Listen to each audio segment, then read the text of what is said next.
this past year was a really big year for Kennedy as far as really coming to terms with she's always known she was adopted, but really starting to feel those big feelings and have all these questions. And she had so many questions, and luckily it coordinated right before one of Claire's visits.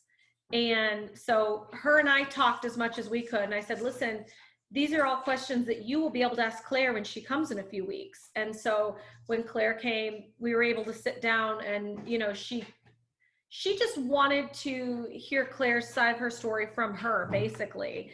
And so and we've said that from the get-go, when they get old enough to have questions, they can go directly to their birth parents and they can ask them for themselves. It's not secondhand, like, well, here's what I think happened, and here's how I think they maybe have felt. They could, go and ask and have that conversation. There's nothing better than that. No, that's really great.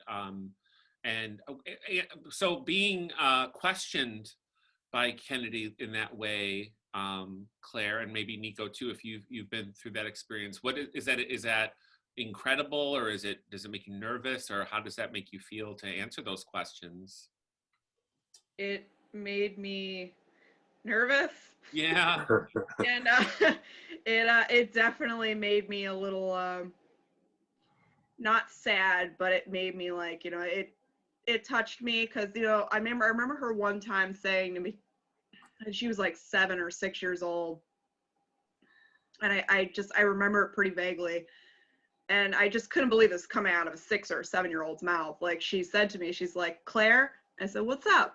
And she's like, I just want to thank you for giving me life. And I'm like, oh, oh God. I'm like, it shouldn't